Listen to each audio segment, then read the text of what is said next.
Estamos aqui mais uma vez para o nosso encontro, para o estudo das obras de André Luiz, Missionários da Luz. Hoje será o capítulo 11, Intercessão. Certa noite, fim da dissertação que Alexandre consagrava aos companheiros terrenos, meu orientador foi procurado por duas senhoras que foram conduzidas em condições especialíssimas àquele curso adiantado de esclarecimentos, porquanto eram criaturas que ainda se encontravam presas aos veículos da carne e que procuravam um instrutor temporariamente desligadas do corpo por influência do sono. A mais velha, evidentemente espírito mais elevado, pelas expressões de luz a que se via rodeado, parecia muito conhecida e estimada de Alexandre, que a recebeu com indisfarçáveis demonstrações de carinho.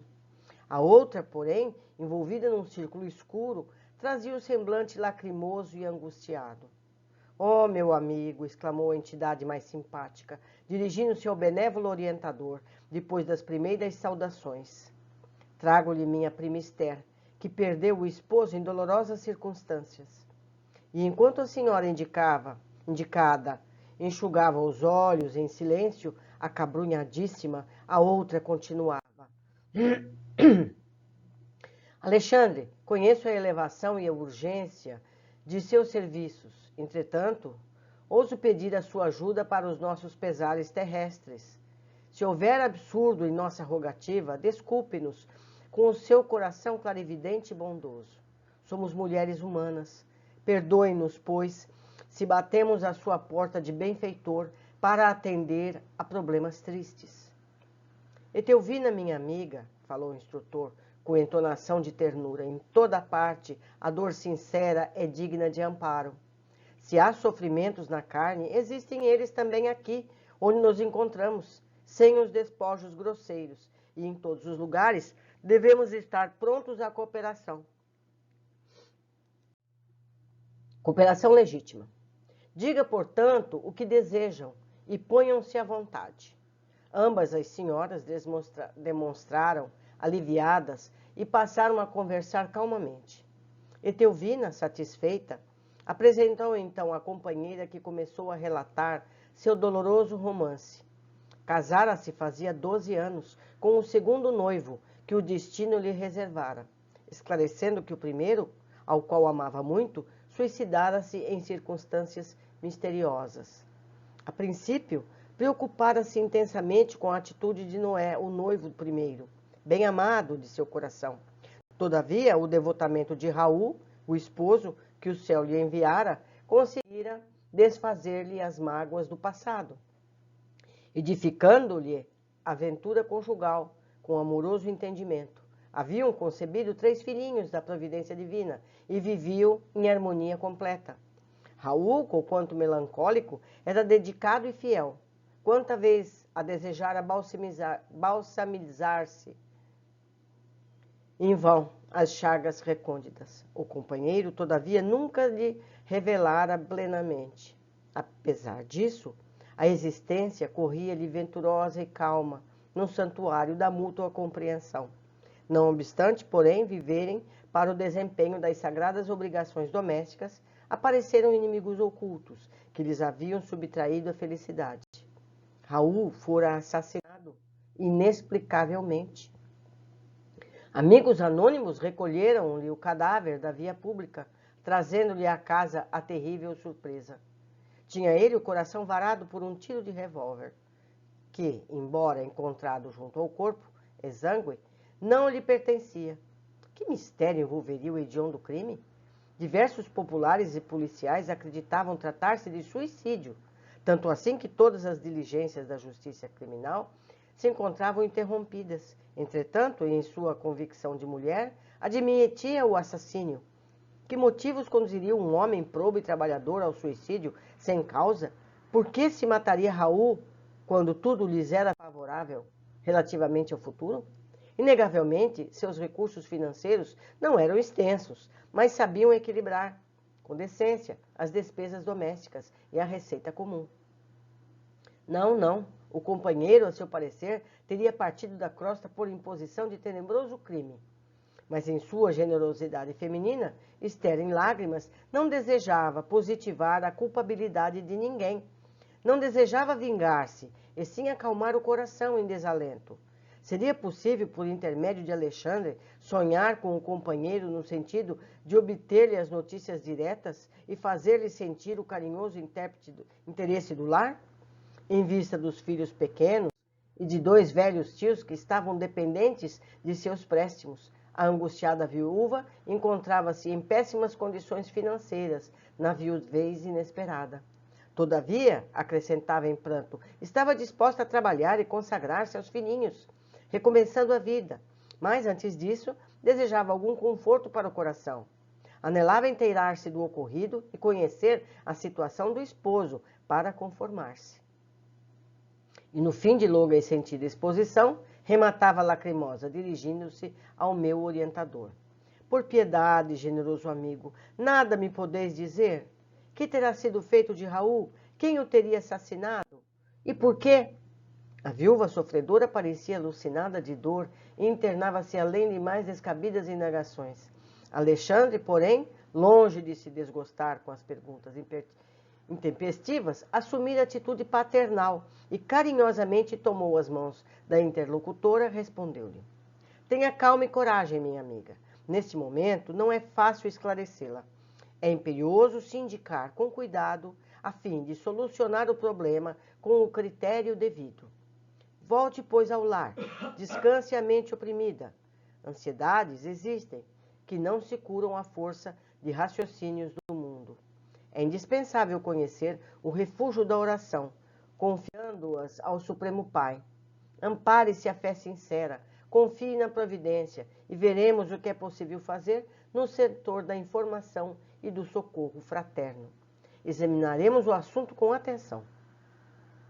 Ambas as senhoras teceram ainda alguns comentários dolorosos em torno do acontecimento e despediram-se, mais tarde, com palavras de gratidão e conforto. A sós comigo, e sentindo talvez a minha necessidade de preparação e conhecimento, o orientador explicou. Nossos amigos encarnados muitas vezes acreditam que somos meros adivinhos e, pelo simples fato de nos conservarmos fora da carne, admitem que já somos senhores de sublimes dons divinatórios, esquecidos de que o esforço próprio com o trabalho legítimo é uma lei para todos os planos evolutivos. Mas, sorrindo paternalmente, acrescentou: Entretanto, é forçoso considerar que nós outros, quando na crosta, em face das mesmas circunstâncias, não procederíamos de outra forma. No dia imediato, porque podia eu dispor de mais tempo, convidou-me Alexandre a acompanhá-lo até a residência de Esther. Tomaria o lar da interessada como ponto de partida para as averiguações que desejava levar a efeito. Como, ponderei, não seria mais prático invocar diretamente o esposo desencarnado através de nossos poderes mentais? Raul poderia, desse modo, ser ouvido sem dificuldade, observando-se posteriormente o que se poderia fazer em favor da viúva. O instrutor, todavia, sem desprezar minha ideia, considerou: sem dúvida, esse é o método mais fácil. Em muitos casos, devemos mobilizar semelhantes recursos.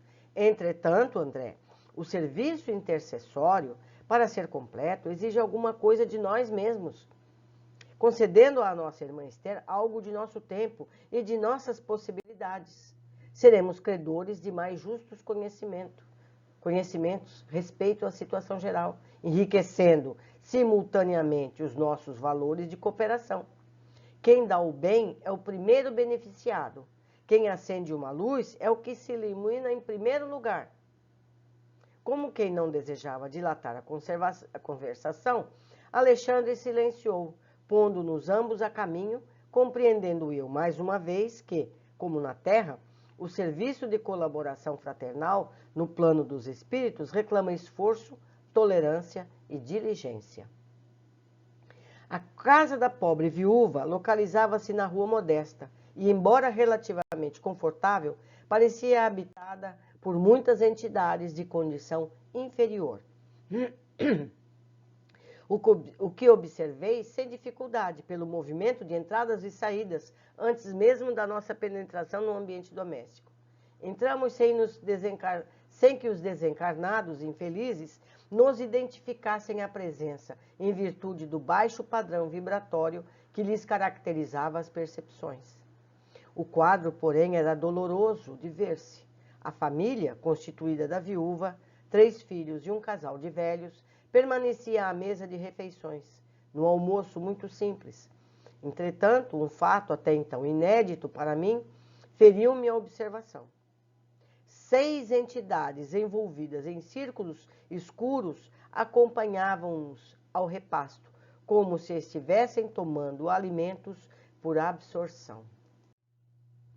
Oh, meu Deus! Exclamei aturdido, dirigindo-me ao instrutor. Será crível? Desencarnados à mesa? Alexandre replicou tranquilo. Meu amigo, os quadros de viciação mental, ignorância e sofrimento nos lares sem equilíbrio religioso são muito grandes.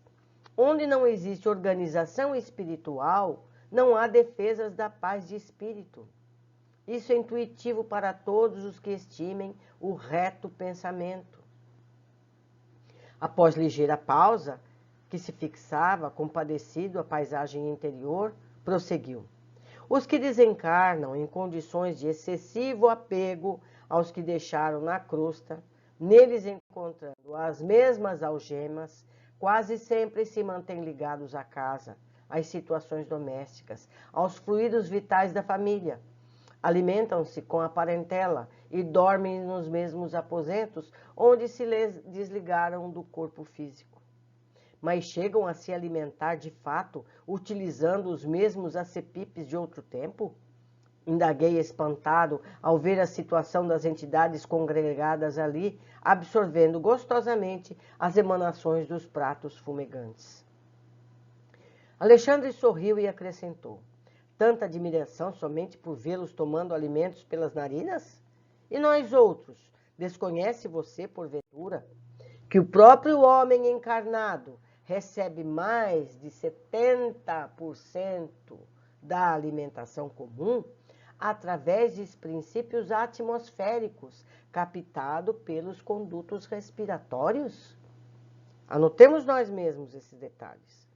Você não ignora também que as substâncias cozidas ao fogo sofrem profunda desintegração. Ora, os nossos irmãos, viciados nas sensações fisiológicas, encontram nos elementos desintegrados o mesmo sabor que experimentavam quando em uso no envoltório carnal. Vejam quantas informações temos só nesses 2 parágrafos. No entanto, ponderei, parece desagradável tomar refeições, obrigando-nos à companhia inevitável de desconhecidos, e mormente desconhecidos da espécie que temos sob os olhos. Mas você não pode esquecer, aduziu o orientador, que não se trata de gente anônima. Estamos vendo familiares diversos que os próprios encarnados retêm com as suas pesadas vibrações de apego doentio. Alexandre pensou um momento e continuou. Admitamos, contudo, a sua hipótese. Ainda que a mesa doméstica estivesse rodeada de entidades indignas, estranhas aos laços consanguíneos, resta a certeza de que as almas se reúnem obedecendo às tendências que lhes são características e à circunstância de cada espírito tem as companhias que preferem. Nós já aprendemos isso, não é, meus amigos? E desejosos de fornecer bases sólidas ao meu aprendizado, considerou. A mesa familiar é sempre um receptáculo de influenciações de natureza invisível. Valendo-se dela, medite o homem no bem e os trabalhadores espirituais nas vizinhanças do pensador. Virão partilhar-lhe o serviço no campo abençoado dos bons pensamentos. Conserve-se a família em plano superior, rendendo culto às experiências elevadas da vida, e os orientadores da iluminação espiritual aproximar-se-ão, lançando no terreno da palestra construtiva as sementes de ideias novas, que então se movimentam com a beleza sublime da espontaneidade. Entretanto, pelos mesmos dispositivos da lei de afinidade, a maledicência atrairá os caluniadores invisíveis e a ironia buscará, sem dúvida, as entidades galhofeiras e sarcásticas que inspirarão um anedotário menos digno, deixando margem vastíssima à leviandade e à perturbação. Não é? Indicando o grupo à mesa, Alexandre acentuou: aqui os tristes inveterados atraem os familiares desencarnados de análoga condição. É o vampirismo recíproco. Ouça o que eles falam. Aguçei meus ouvidos e com efeito observei que a conversação era das mais lastimáveis. Nunca pensei que viria a sofrer tanto neste mundo, exclamava a velha tia Esther, queixando-se amargamente. Agostinho e eu trabalhamos tanto na mocidade. Agora, chegados à velhice, sem recursos para enfrentar a vida, somos obrigados a sobrecarregar uma pobre sobrinha viúva. O que doloroso destino! E enquanto as lágrimas lhe corriam nas faces de cera, o ancião fazia coro. É verdade, para uma vida laboriosa e difícil, tão amargosa compensação. Jamais esperei uma velhice tão escura. As entidades vestidas em túnicas de sombra, ao ouvirem semelhantes declarações, pareciam também mais comovidas, abraçando aos velhos com fervor. A viúva, todavia, embora tristonha, acrescentou resignada. De fato, nossas provações têm sido cruéis, entretanto, devemos confiar na bondade de Deus. Alexandre fixou nela toda a sua atenção e notei que na alma da viúva se fazia disposição singular. De olhos brilhantes, como se percebesse de muito longe a nossa influenciação espiritual, recordou o sonho da noite, de modo vago, acentuando. Graças à providência, amanheci hoje muito mais confortada. Sonhei que a prima Etelvina me conduzia à presença de um mensageiro celestial, que me abençoou o coração, aliviando-me as pesadas dores destes últimos dias.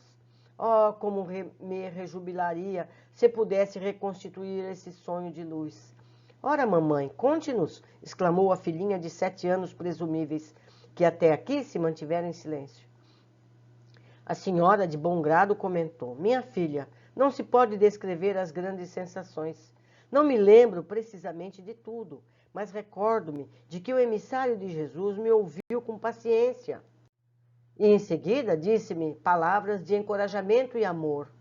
Longe de me repreender, acolheu-me bondoso e, revelando divina tolerância, escutou as minhas queixas até o fim. Qual médico abnegado! Inegavelmente, levantei-me hoje com outro ânimo. Estejamos conformados, pois Deus nos auxiliará. Logo que me refaça completamente, ganharei nosso pão com o trabalho honesto. Tenhamos esperança e fé.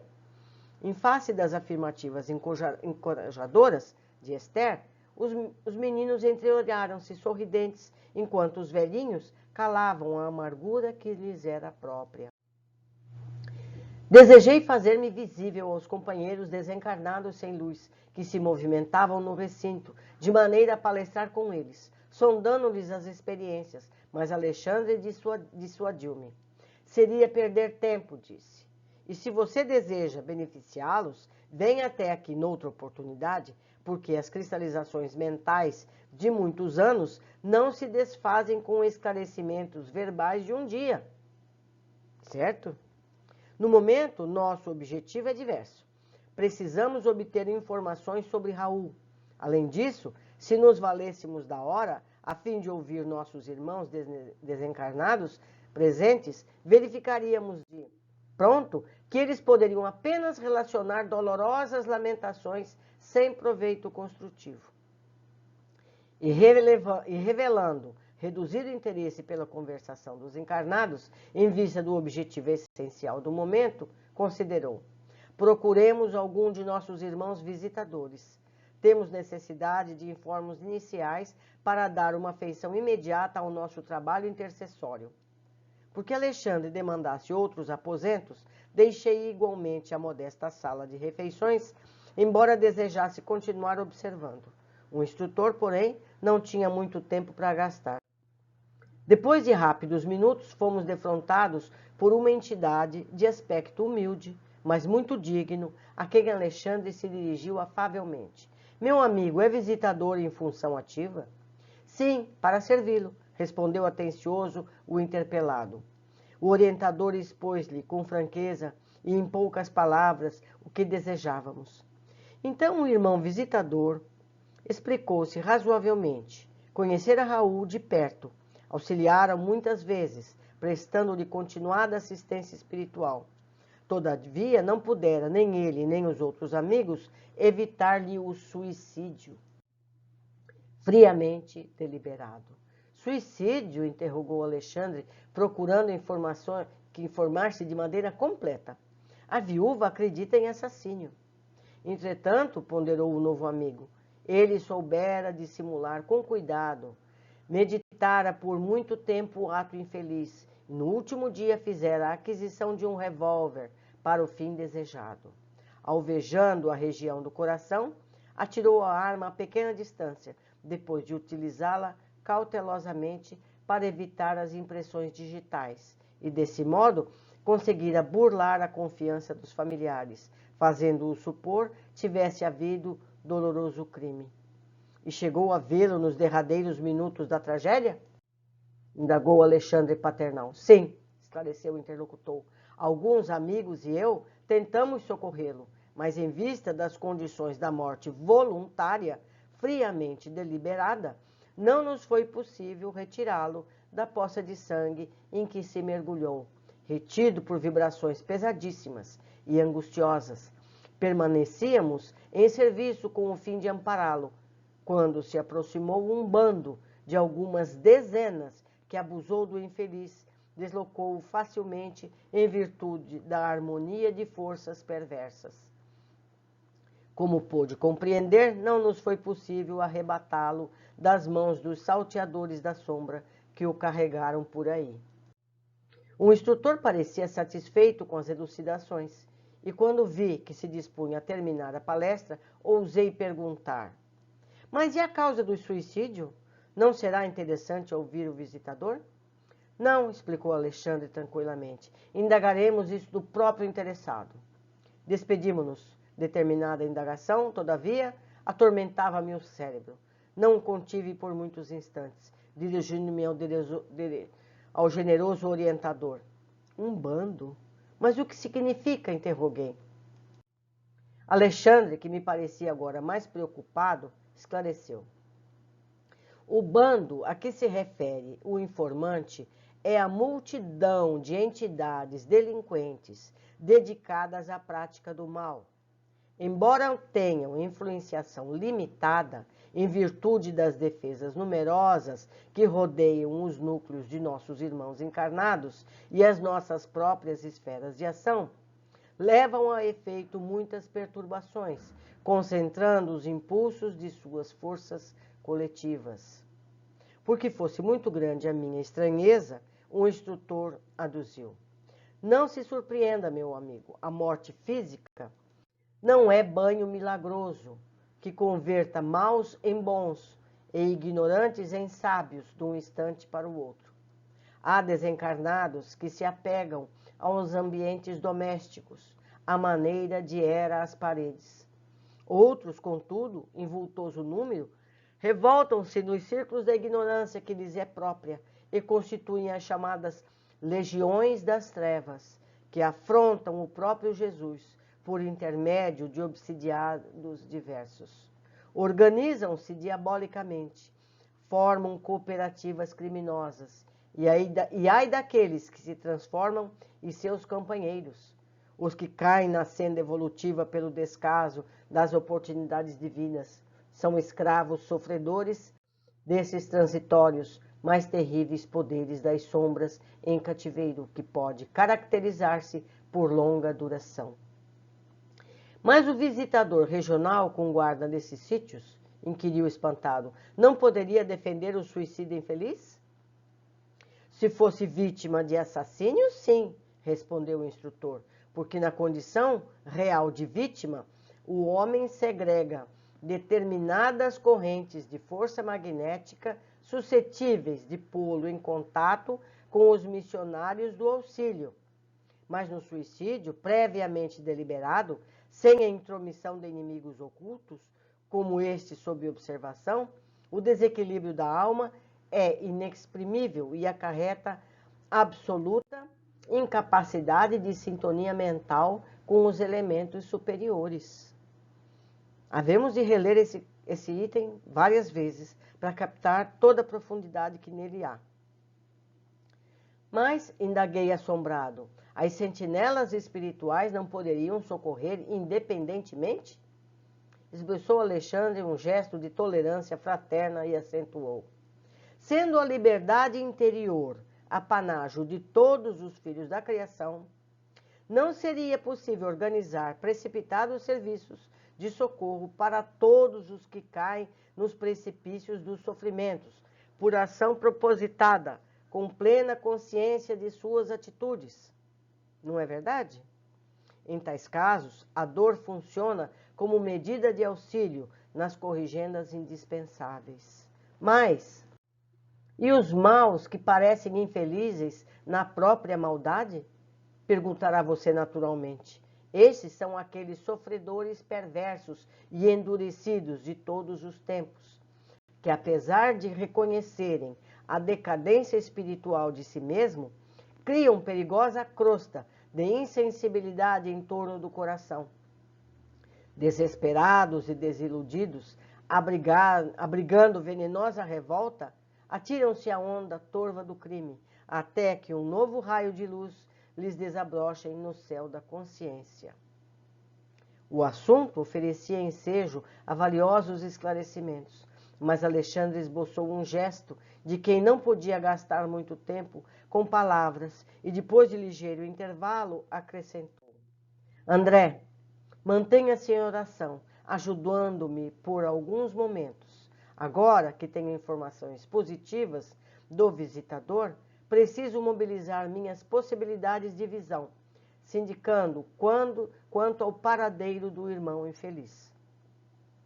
Não obstante conservar minha prece, observei que o orientador entrava em profundo silêncio. Daí a alguns minutos, Alexandre tomou a palavra e exclamou, como quem estivesse voltando de surpreendente excursão. Podemos seguir adiante. O pobre irmão, semi-inconsciente, permanece imantado a um grupo perigoso de vampiros em lugarejo próximo. O instrutor pôs-se a caminho. Segui-o passo a passo, em silêncio, apesar da minha intensa curiosidade.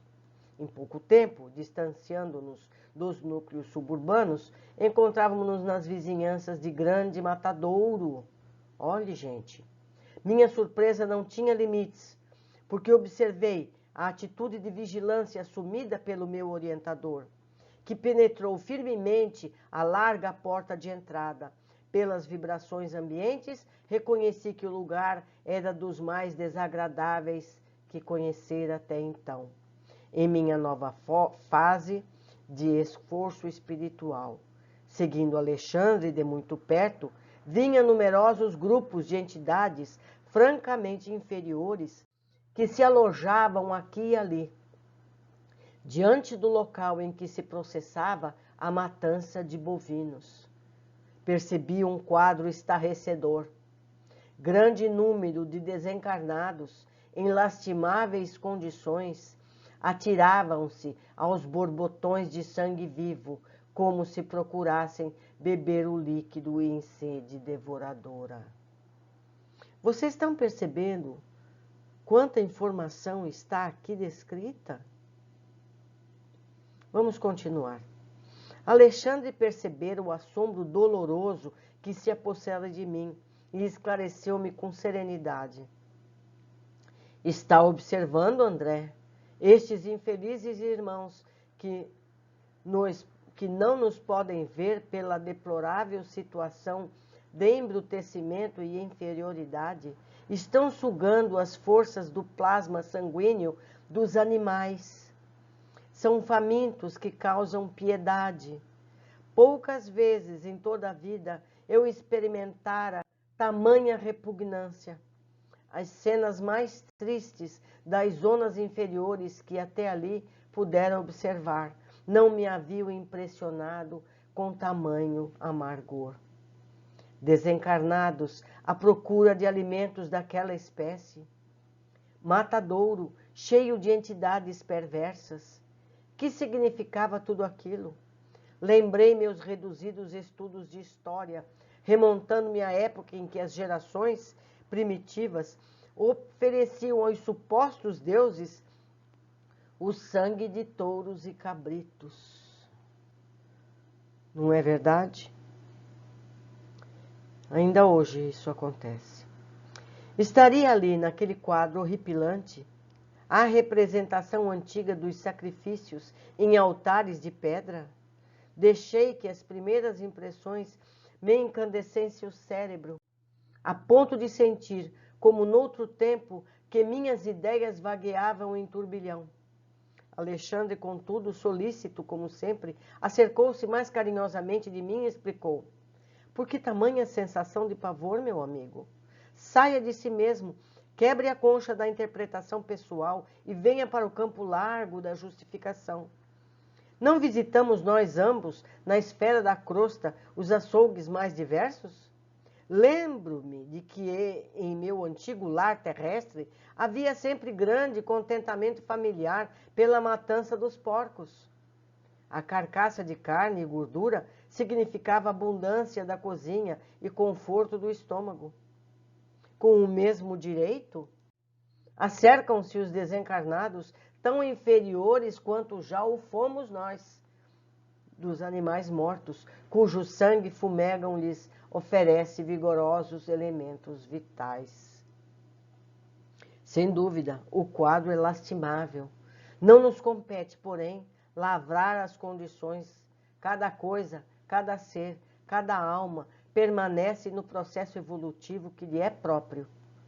E se já passamos pelas estações inferiores, compreendendo como é difícil a melhoria no plano de elevação, devemos guardar disposição legítima de auxiliar sempre, mobilizando as melhores possibilidades ao nosso alcance a serviço do próximo.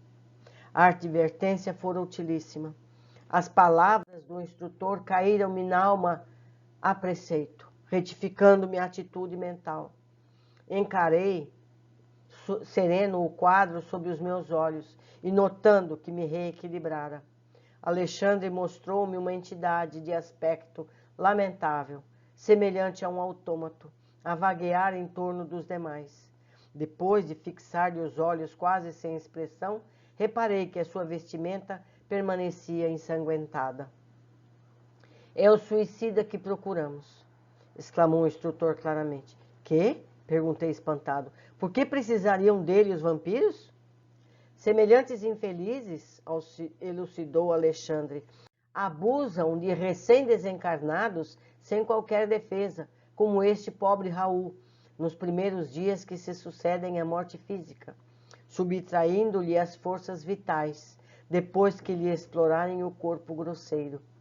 Estava atônito, lembrando as antigas informações religiosas sobre as tentações diabólicas, mas o orientador, firme na missão sagrada de auxílio, obtemperou. André, não se impressione em sentido negativo. Todo homem encarnado ou desencarnado que se desvie da estrada reta do bem pode vir a ser perigoso gênio do mal. Não temos tempo a perder. Vamos agir socorrendo o desventurado.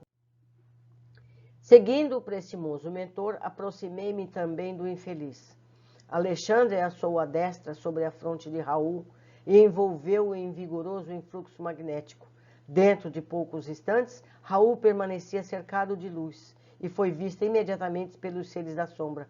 Observando eu que a maioria se afastou, lançando gritos de horror, vendo a claridade que rodeava a vítima, estavam lívidos, espantados. Um dos algozes mais corajosos replicou em voz alta: deixemos este homem entregue à sua sorte. Os espíritos poderosos estão interessados nele. Larguemo-lo. enquanto se retiravam os verdugos, apressadamente, como se temessem algo que eu não podia compreender. Ainda, em face da aproximação bendita daquela luz que vinha de mais alto, perdia-me em dolorosas interrogações íntimas. O quadro era típico das velhas lendas de demônios abandonando as almas prisioneiras de seus propósitos infernais.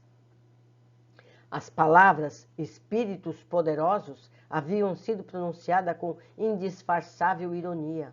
Pela claridade que envolvera o suicida, sabiam eles que estávamos presentes e, embora fugissem, medrosos, alvejavam-nos como zombarias. Aos poucos, o matadouro de grandes proporções estava deserto de vampiros vorazes.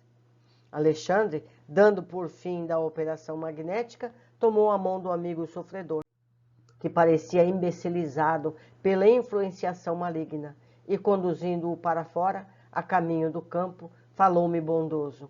Não guarde no coração as palavras irônicas que ouvimos.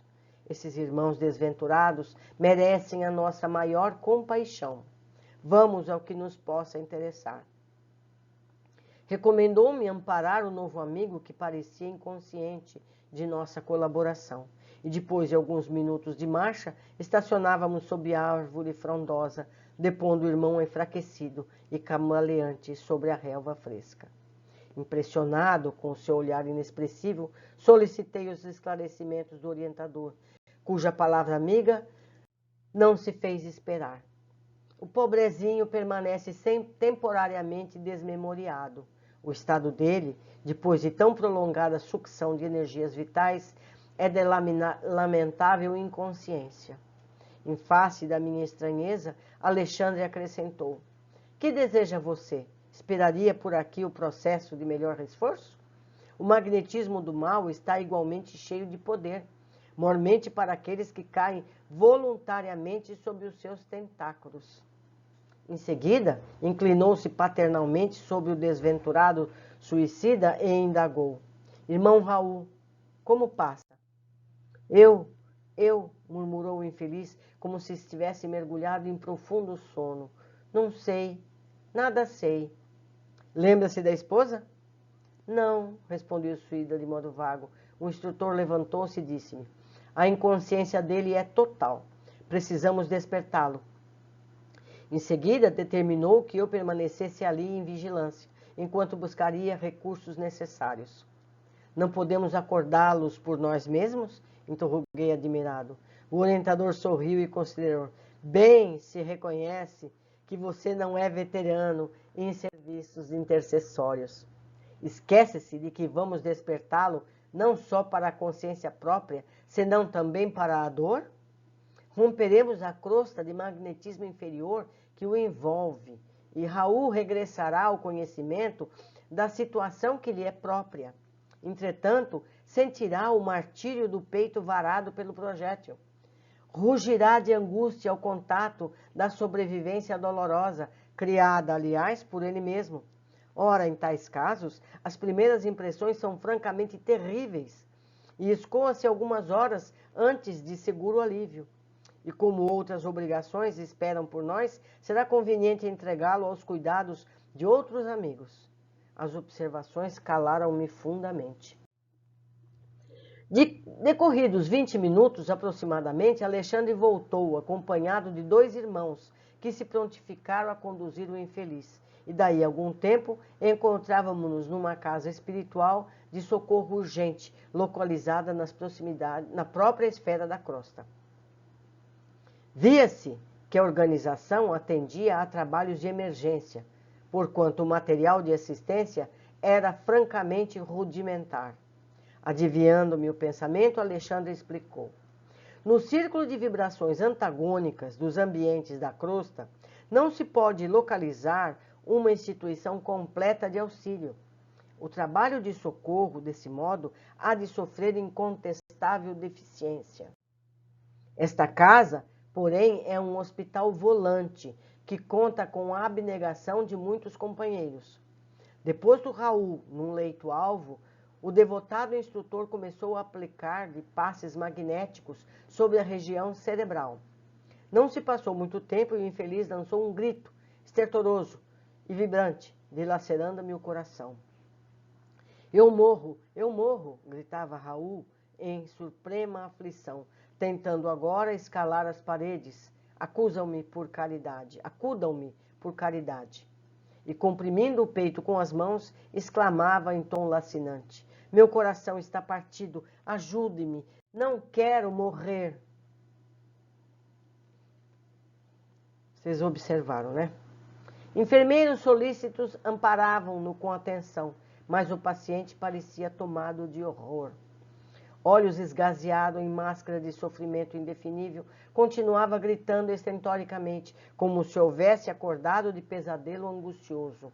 Esther, Esther, exclamou o infeliz, recordando a esposa devotada. Venha em meu auxílio, pelo amor de Deus. Socorra-me, meus filhos, meus filhos. Alexandre acercou-se dele paternalmente e obtemperou. Raul, tenha paciência e fé no divino poder. Procure enfrentar corajosamente a situação difícil que você mesmo criou e não invoque o nome da companheira dedicada, nem chame pelos filhos amados que deixou na sua antiga paisagem do mundo, porque a porta material de sua casa se fechou com seus olhos. Se você tivesse cultivado o amor cristão, prezando as oportunidades que o Senhor lhe confiou, fácil seria, num momento destes, regressar ao ninho afetuoso para rever os entes amados, ainda que eles não conseguissem identificar a sua presença. Mas agora, meu amigo, é muito tarde.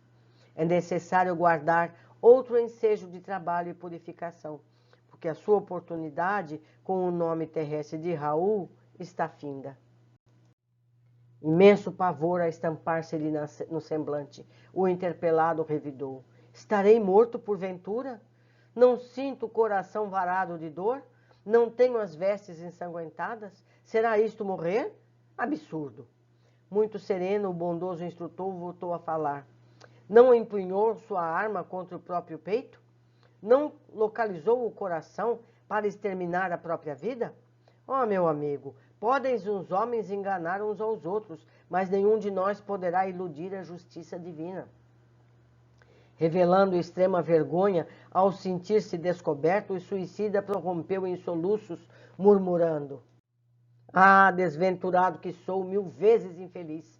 Alexandre, contudo, não tornou a falar nas circunstâncias. Depois de recomendá-lo carinhosamente aos cuidados dos irmãos responsáveis pelos serviços de assistência, dirigiu-se a mim explicando: vamos, André, nosso novo amigo está em crise, cuja culminância não cederá antes de 70 horas aproximadamente.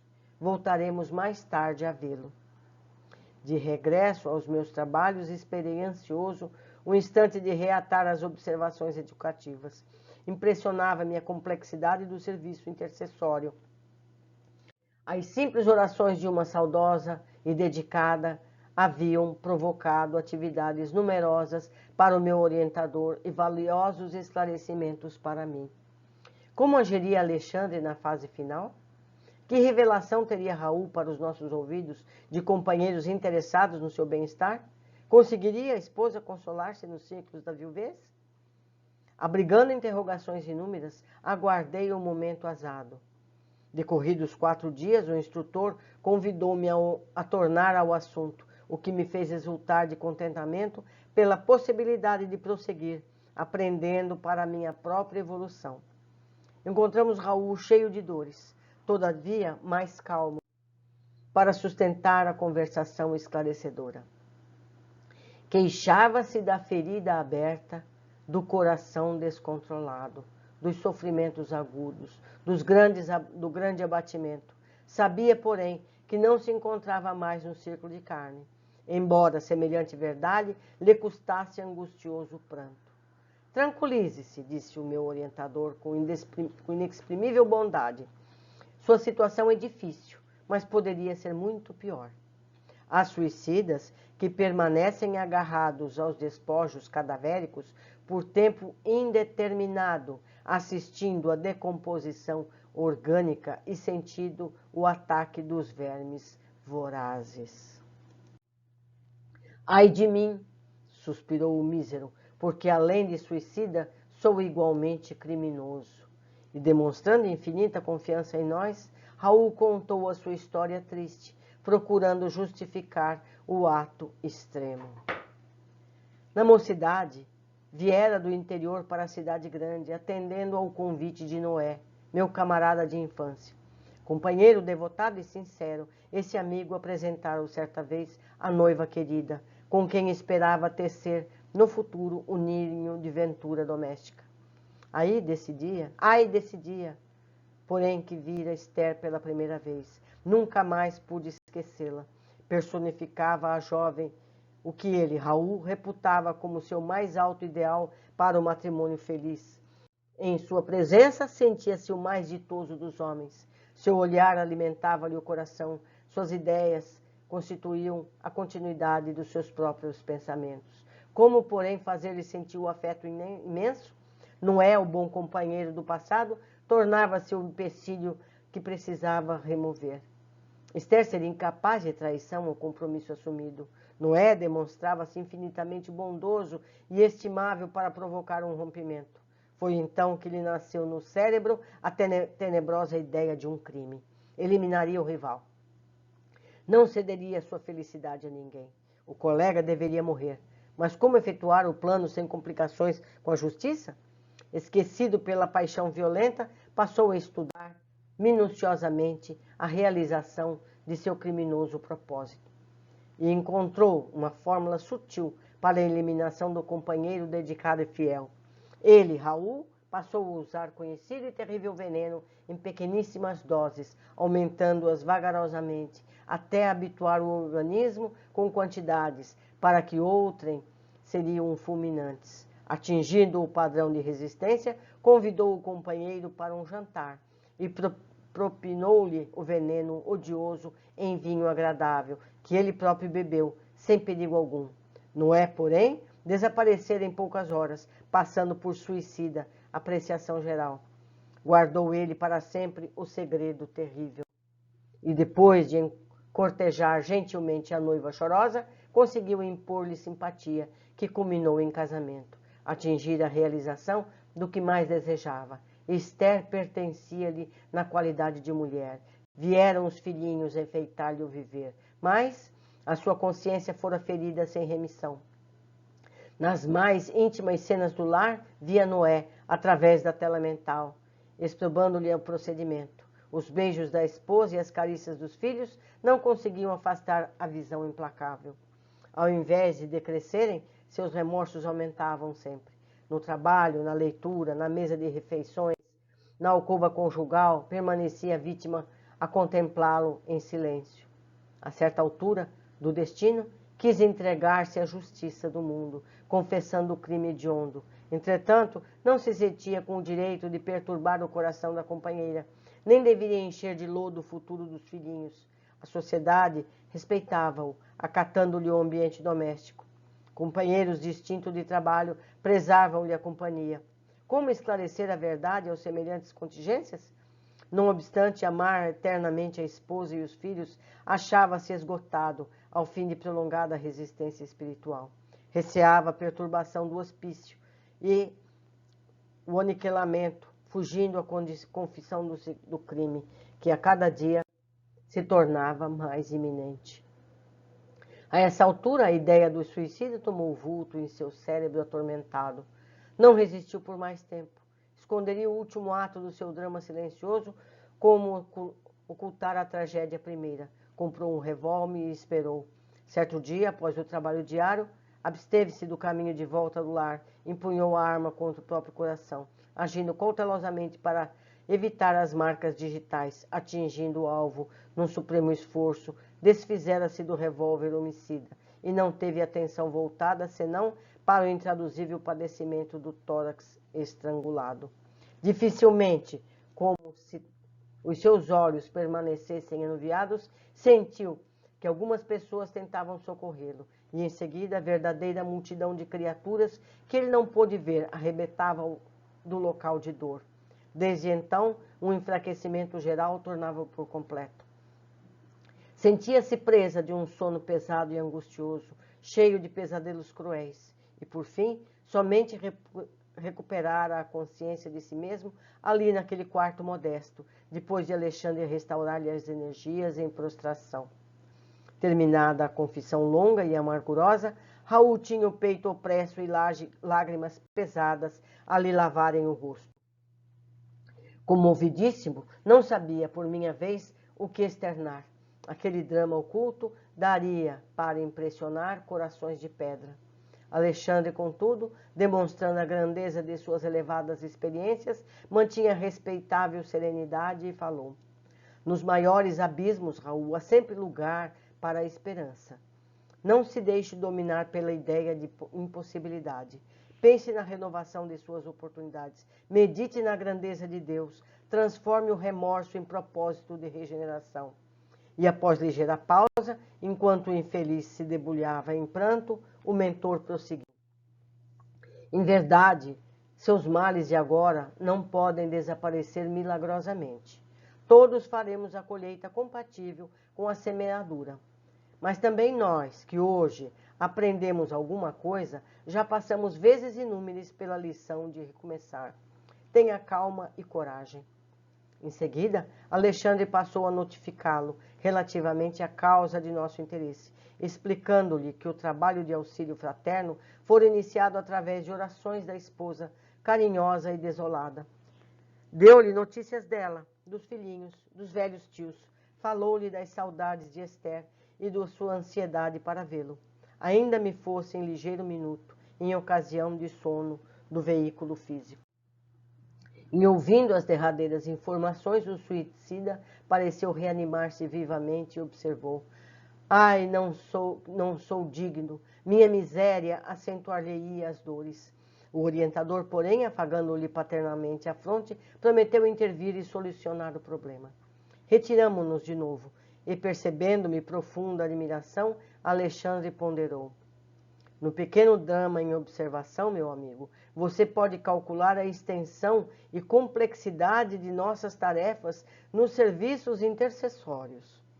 Os nossos companheiros encarnados pedem-nos, por vezes, determinados trabalhos, muito distantes do conhecimento das verdadeiras situações.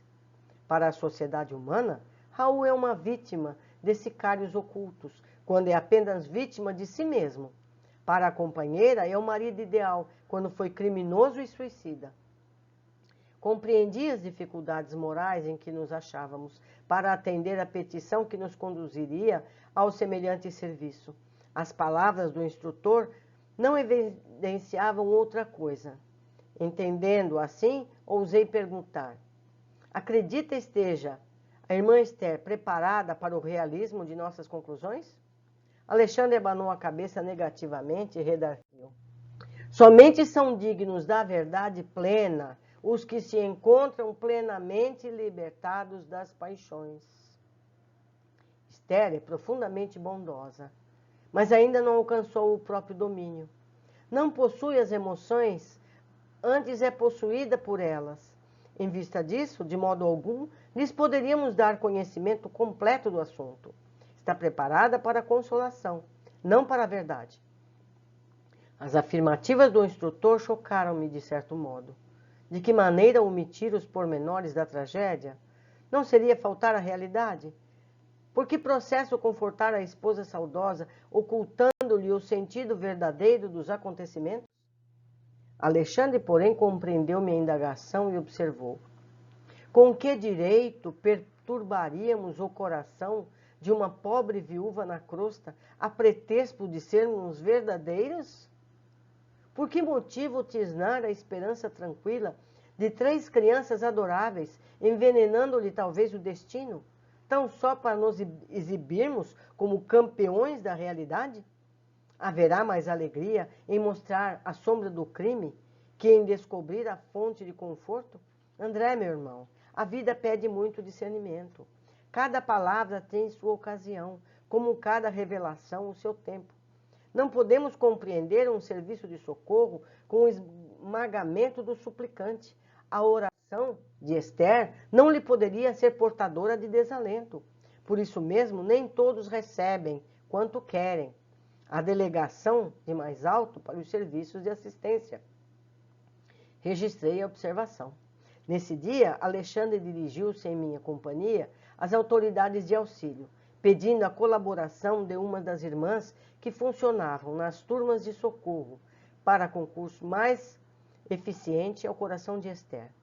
Foi destacada Romualda, criatura dedicada e bondosa, que desceu para a crosta junto de nós, recebendo atenciosamente as recomendações do prestimoso amigo. Alexandre não se alongou em muitas instruções. Romualda deveria preparar a viúva espiritualmente para visitar na noite próxima o esposo desencarnado e, em seguida, demorar-se junto dele 2 semanas, olha só, colaborando no reerguimento das suas energias psíquicas e cooperando para que se lhe reorganizasse a vida econômica através de colocação honesta e digna.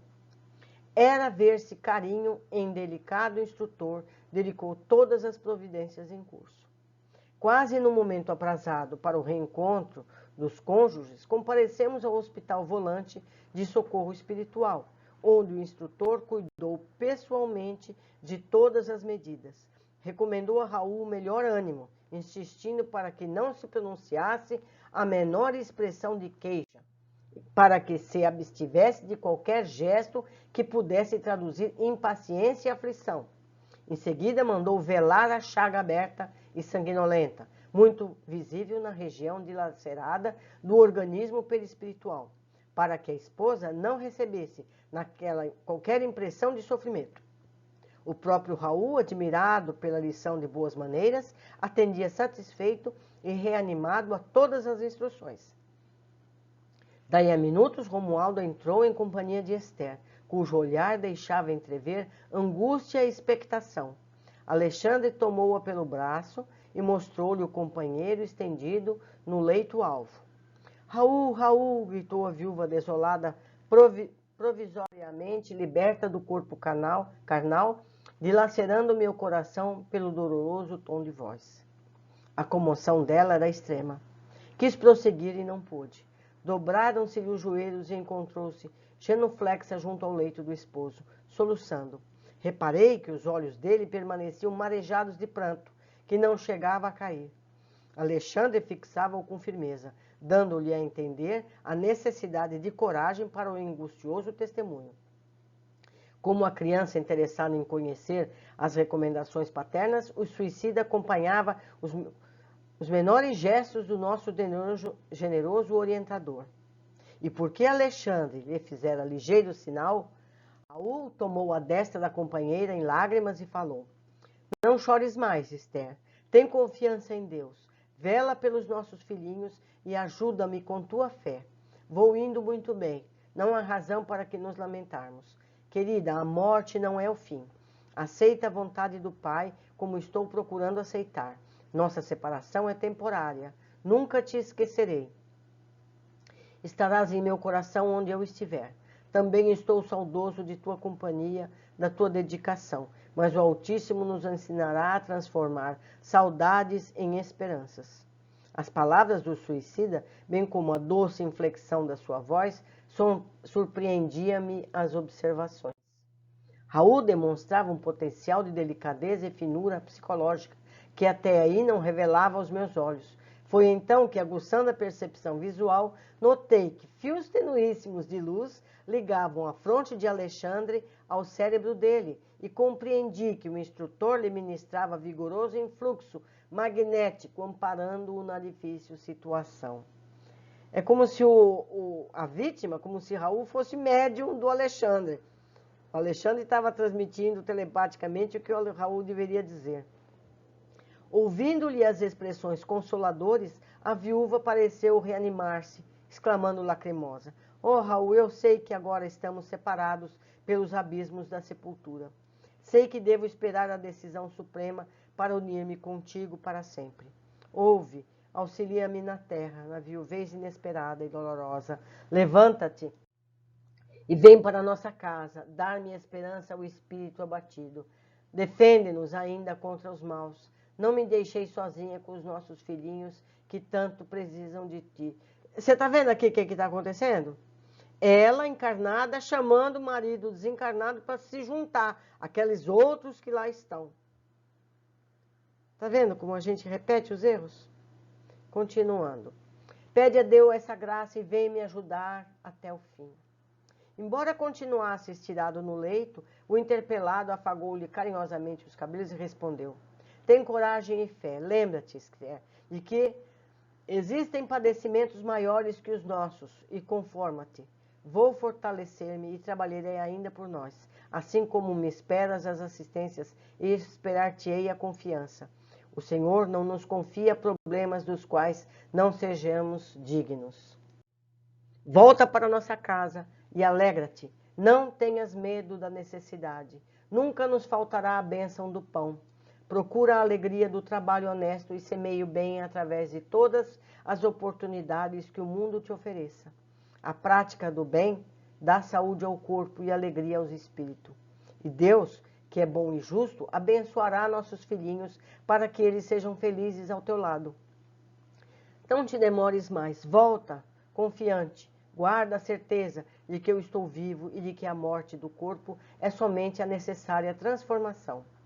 Compreendendo que a oportunidade do reencontro estava a esgotar-se, revelou a ansiosa esposa extrema curiosidade e aflição, fitando o companheiro através das lágrimas e perguntou: Raul, antes que me vá, dize-me francamente, que aconteceu? Quem te roubou a vida? Notei que o interpelado mostrou no olhar terrível angústia antes da indagação inesperada.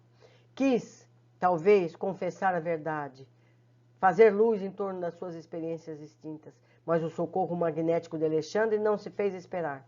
Jato de intensa luminosidade partiu da mão do orientador, que a essa altura da conversação mantinha sobre a fronte do suicida a destra protetora.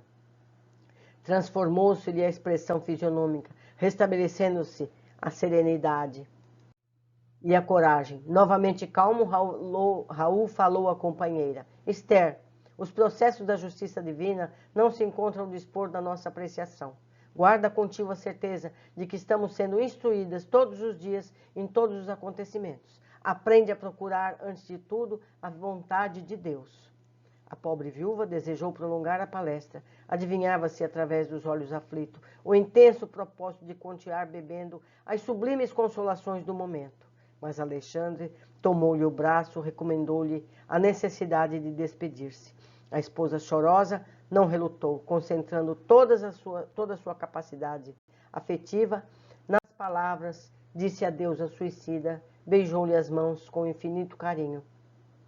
Algo distante da organização hospitalar de emergência, confiou ao instrutor aos cuidados de Romualda e regressou em minha companhia.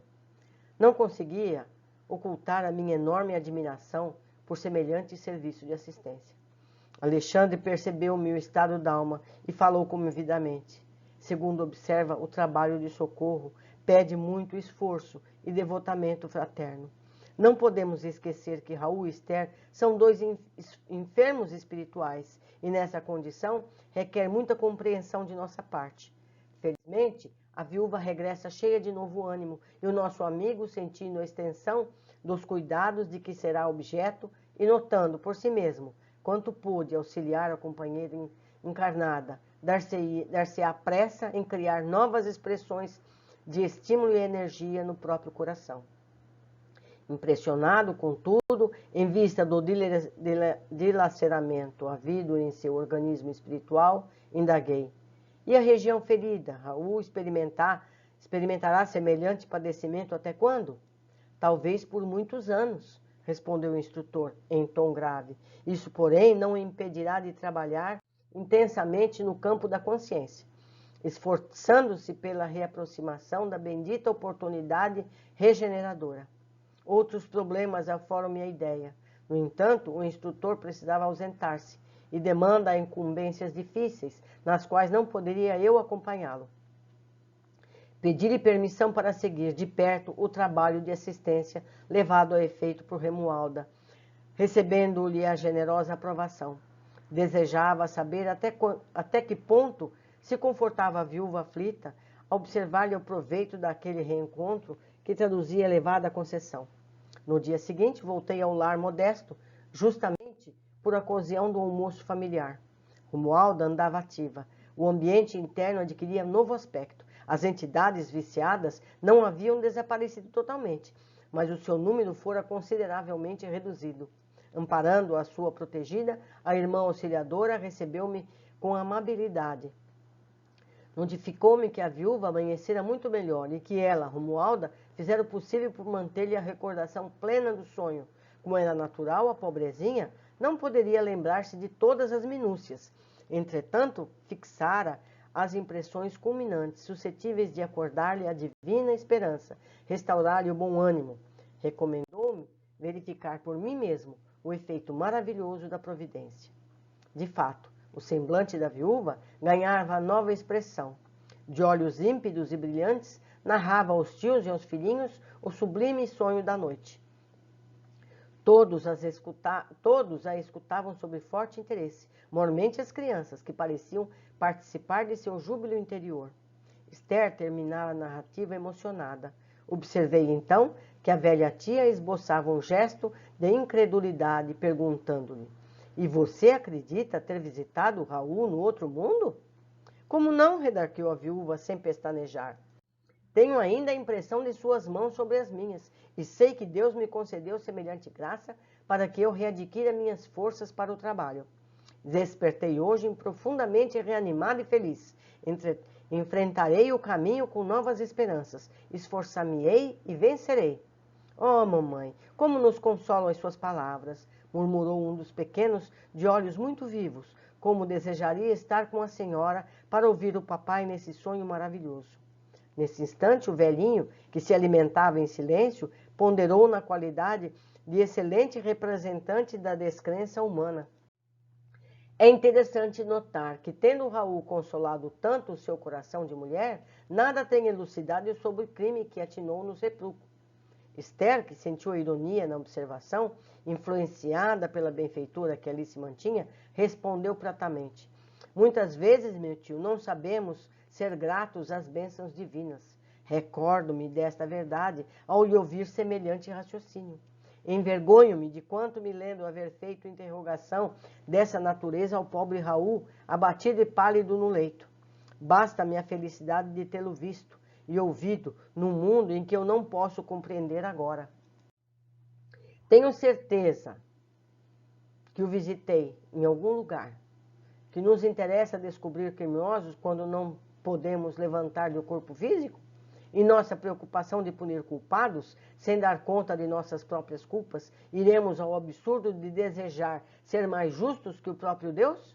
Calou-se o tio pensativo, e observei que as crianças sentiam imensa alegria pela resposta maternal. O coração de Esther penetrara a zona lúcida e sublime da fé viva, absorvendo paz, alegria e esperança a caminho de uma vida nova. Ao me despedir, felicitei Romualda pelo seu nobre trabalho. A generosa servidora pôs-me a par de seu projeto de serviços. Permaneceria mais estreitamente ao lado da viúva, insuflando-lhe coragem e bom ânimo, e na semana próxima contavam com a possibilidade de cooperar no sentido de organizar-lhe serviço bem remunerado. Admirei-me ouvindo o programa, principalmente no que tocava ao auxílio material.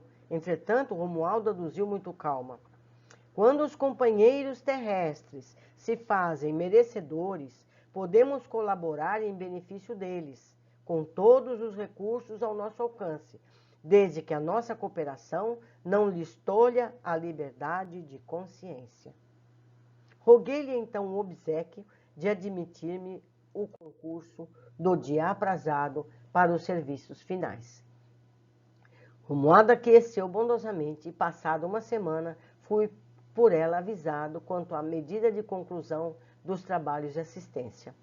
Voltei ao lar da viúva em companhia da digna servidora espiritual que me recomendou: "Faça o favor de assistir nossa amiga enquanto vou buscar a pessoa indicada para auxiliá-la. Já movimentei todas as providências cabíveis na situação e não temos tempo a perder." Mantive-me ali em profunda curiosidade e, decorridas 3 horas aproximadamente, alguém bateu à porta, chamando-me a atenção. Seguida de Romualda, uma dama distinta vinha ao encontro de Esther, oferecendo-lhe trabalho honesto em sua oficina de costura. A viúva chorou de emoção e de alegria, e enquanto combinavam determinadas medidas de serviço, num quadro confortador de júbilo geral, a irmã auxiliadora falou-me contente. Agora, irmão André, podemos voltar tranquilamente. O serviço que nos foi confiado está concluído, graças ao Senhor. Foi um capítulo imenso, já é 1 hora de leitura, mas não temos como diminuir isso. Vamos às observações. Meus amigos, a gente teria aqui provavelmente mais 3 horas, se a gente for comentar cada detalhe maravilhoso que nós encontramos. Eu vou falar o que for possível e eu convido a todos que observem os detalhes que não forem comentados aqui, coloquem no local de comentário e vamos expandir isso. Eu conto com vocês. Vamos lá. Primeiro, alguém encarnado em desdobramento chega com mais uma pessoa aos planos onde está Alexandre para pedir ajuda dele para uma outra pessoa. Ela não orou simplesmente pedindo ajuda dele. Foi pessoalmente e levou uma amiga. Vemos que o trânsito entre planos é fácil para alguns. Eu venho ainda lembrar que a irmã fazia o curso com Alexandre em desdobramento. Ela já era uma aluna do Alexandre e levou a amiga Esther. Há pessoas que acreditam que os que estão nos planos espirituais sabem tudo e sobre todos. Alexandre teria que buscar as informações sobre Raul. André se surpreende com o que vê na casa de Esther. Lar sem proteção espirituais mantinha espíritos ignorantes, partilhando até mesmo das refeições familiares. Faltava ali uma rotina espiritual, orações, ligações com o divino. Esse item cabe muito comentário. A gente poderia falar muita coisa sobre aqueles espíritos que ali estão e quem os chamou, quem os mantém. Eu conto com vocês. Quarto, o desconhecimento das leis espirituais faz com que algumas pessoas mantenham apegos, sejam aos bens terrenos, como as pessoas com quem convivam. Dessa forma, desencarnam e podem seguir vivendo como antes, habituando, mantendo os hábitos que tinham quando encarnado. Isso alerta a todos nós. Conhecer os mecanismos da imortalidade nos faz mais capazes de encarar esses momentos, seja como encarnados ou desencarnados. A gente acha que não tem apego, mas não é bem assim. Vamos nos analisar com mais justiça. Quinto, André questiona sobre a possibilidade de absorção do alimento pela emanação, como estavam fazendo os desencarnados. Alexandre explica que todos nós encarnados recebemos 70% da nossa alimentação pela respiração. Sabemos muito pouco sobre a vida material, que se dirá da espiritual. Vamos aprendendo dia a dia. E sendo assim, vamos pensar melhor onde andamos. Porque se nós nos alimentamos tanto pela respiração, o ambiente onde nós estamos é o nosso restaurante, entre aspas. Não é verdade? Sexto, atraímos as companhias segundo as nossas vibrações. Semelhante atrai semelhante. Se não estamos satisfeitos com nossas companhias, precisamos buscar a nós mesmos para que passemos a atrair pessoas diferentes. Sétimo, Raul cometeu suicídio por conta de ato deliberado. Não foi possível que o amigo espiritual que o acompanhava pudesse recolhê-lo. Foi arrastado por espíritos ignorantes. Mortes dessa natureza são oportunidades para que espíritos endurecidos se aproveitem também da energia vital remanescente. No parágrafo que fala sobre isso, ele rapidamente detalha. Não é todo suicida que é assim. Há casos em que o suicídio foi levado por outras razões. E isso é levado em conta. No caso de Raul, foi o extremo da possibilidade. Então, não vamos generalizar para todos os suicidas essa situação. E cabe aqui, mais uma vez, o convite, que olhemos novamente o parágrafo e detalhemos na área de comentário, seja no Facebook, seja no YouTube. Oitavo, Alexandre explica que há grupos de espíritos ainda apegados ao mal e que, mesmo com a ajuda dos grupos de socorro, esses bandos podem conseguir seus intentos quando somos descuidados por nossos hábitos espirituais. Vamos ver. Com quem andas, né? Aquele velho ditado. Diz-me com quem andas. Nono, Alexandre esclarece sobre os caminhos dos que desencarnam. Alguns se mantêm presos à família. Outros, em grande número, se juntam a falanges de ignorantes e seguem buscando prejudicar os que puderem prejudicar. Busquemos outras possibilidades, nos esclarecendo, sendo pessoas melhores a cada dia. Evitar comportamentos que atraiam esses espíritos menos esclarecidos, que poderiam nos prejudicar também, seja agora ou depois que partirmos. Nossos pensamentos, nosso comportamento é que determina tudo isso. Então, melhorar é nossa meta. 10º, Alexandre cita o visitador regional, o espírito que respondeu a Alexandre. Nos parece ser um espírito que cuida de uma região, um bairro ou coisa parecida, possivelmente na falta de um protetor familiar. Não é? Em outras leituras a gente vai encontrar protetores de estradas, possivelmente todo local onde tem um risco, há um protetor.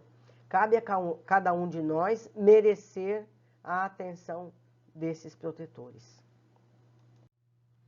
11º, André pergunta se ele não poderia ter socorrido Raul, ao que Alexandre responde que se fosse assassinato, sim, mas ele cometeu o crime, ele matou-se, então escolheu suas companhias para aquele momento deliberadamente. O ato foi premeditado e executado, não foi um impulso de momento, e tampouco influenciação de outro espírito, que também é ponto que abranda. 12º, diz Alexandre, por que na condição real de vítima, o homem segrega determinadas correntes de força magnética suscetíveis de pô-lo em contato com os missionários de auxílio? Mais informações preciosas. Quando estamos em perigo, emitimos correntes magnéticas que alertam nossos protetores, que nos socorrem como possível. Se vocês procurarem lembrar, quando a gente está numa situação dessa, a gente sempre clama, ai meu Deus, me acuda, não é? Não importa a palavra que se use, o que importa é a vibração magnética que a gente projeta. Por isso que a gente não deve estar pedindo socorro por qualquer porcaria, por qualquer situação banal. Socorro é para pedir quando o socorro é necessário. Vocês lembram da história do lobo, né? Que ele apitava para vir? É a mesma coisa. 13. André insiste na questão. Se não seria possível salvar Raul do seu arrebatamento pelo bando maldoso, ao que Alexandre explica. Não seria possível organizar precipitados serviços de socorro para todos os que caem nos precipícios dos sofrimentos, por ação propositada, com plena consciência de suas atitudes. Em tais casos, a dor funciona como medida de auxílio nas corrigendas indispensáveis. Vocês pensam, quantas pessoas nesse momento estão tendo atos impensados? Desde esportes radicais completamente desnecessários, até pessoas que se projetam em locais de risco de propósito. Se for ter uma equipe de socorro para cada uma dessas pessoas, não haveria espírito suficiente. Então, temos que ser antes os nossos próprios anjos da guarda, não nos expondo a situações de risco. Já é uma grande ajuda, certo? Alexandre pede que André se cale e ore, pois ele precisava procurar Raul. E relata André, depois de um tempo, sobre a postura de Alexandre, como quem estivesse voltando de surpreendente excursão. Nos faz pensar que Alexandre desdobrou-se em busca de Raul. Então, ele desdobrou o corpo mental do perispiritual dele. Então, o corpo perispiritual de Alexandre ficou ali junto de André, e o corpo mental de Alexandre foi em busca de Raul. 15. André descreve o que encontra no matadouro de bovinos. Atiravam-se aos borbotões de sangue vivo, como se procurassem beber o líquido em sede devoradora. Os espíritos ignorantes buscavam energia vital, tinham a mesma fome dos dias encarnados e buscavam saciar. Esse parágrafo também dá discussão de hora, dos desdobramentos que nós podemos fazer dessa cena, desde a cozinha de cada um de nós, aos hábitos que muitos de nós ainda temos, e certas práticas, entre aspas, religiosas. Isso daria assunto imenso. Mas o vídeo ficaria com 10 horas, já está com 1h20. Continuando. André relaciona essa situação deplorável com os ritos da antiguidade. Gerações primitivas ofereciam aos supostos deuses o sangue de touros e cabritos. Mesmo no Templo de Jerusalém, nos dias de Jesus, os sacerdotes recebiam animais em sacrifício para perdoar culpados de suas faltas. Podemos entender a quem atendiam essas mortes. Sem mais comentários. 17. Alexandre esclarece o espanto de André. Ainda hoje, não se alimentam as pessoas de animais mortos? 18. Mais uma vez nos é esclarecido que esses espíritos ignorantes buscam as energias vitais restantes dos recém-falecidos, bruscamente, e que não têm a proteção necessária. Então, se a pessoa é digna de um atendimento espiritual e ela morre de um acidente de trânsito, de uma queda, de uma coisa qualquer, rapidamente virão os espíritos amigos que vão socorrer e vão evitar dele ser vampirizado. Agora, cabe a cada um de nós ser merecedor desse auxílio. 19. Todo homem, encarnado ou desencarnado, que se desvie da estrada reta do bem, pode vir a ser perigoso gênio do mal.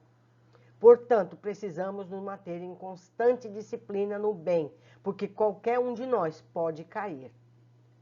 Seria pretensão achar que não. A gente não tem maus pensamentos, más ideias, porque nós não estamos sob pressão. Mas se a pressão vier, certamente nós cairíamos. Então, precisamos estar atentos sempre. 20. Esclarece André, entre irmãos desventurados, merecem a nossa maior compaixão. Todos nós já fomos ignorantes ao extremo. Ainda somos ignorantes, não ao extremo. Recebemos ajuda para sairmos da ignorância total no passado. Então, nós devemos isso agora aos demais.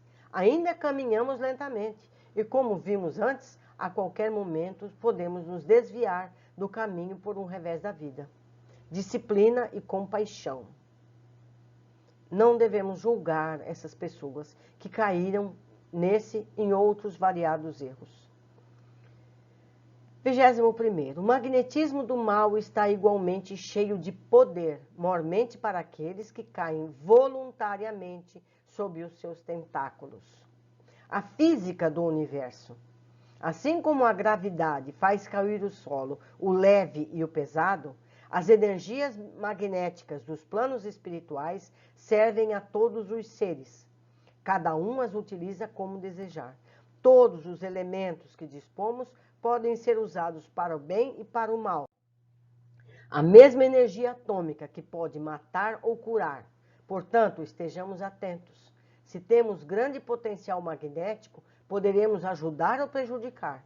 Nossos pensamentos diários nos apontam como usamos nossas forças pessoais.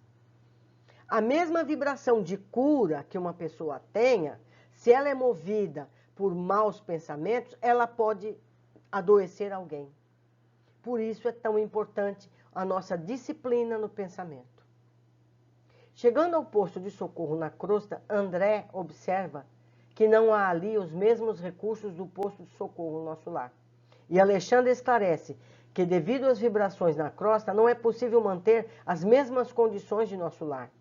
Imaginei logo a diferença entre um pronto-socorro em grande metrópole e outro no interior selvagem de um país remoto. Não é verdade? Lá numa cidadezinha, numa aldeia, tem o mesmo equipamento de socorro que tem numa grande cidade? Não temos, né? É a mesma coisa. 23. Quando o Raul desperta do estado em que estava, grita: não quero morrer. Estudos já nos revelam que os suicidas, na realidade, não querem morrer, mas escapar dos problemas que vivem. Isso há vários vídeos, eu mesmo, eu e meu esposo, gravamos uma série de vídeos em que suicidas declararam isso. Nós não queremos morrer. Essa pessoa que disse isso tentou 5 vezes se matar. E ela disse: eu não queria morrer, eu queria me livrar do problema. A partir do momento que ela descobriu que a morte não existe, ela parou de tentar. Por isso essa informação é preciosa. A experiência de Alexandre já diz que Raul levava por volta de 70 horas para sair da crise de realidade que ele mesmo provocou. Não podia de uma hora para outra resolver tudo isso. André constata que as simples orações de uma esposa saudosa e dedicada haviam provocado toda a atividade numerosa para o orientador e valiosos esclarecimentos para mim. Mais uma vez vemos como são valiosas as nossas preces. Devemos exercitá-la, mas com responsabilidade em nossos pedidos.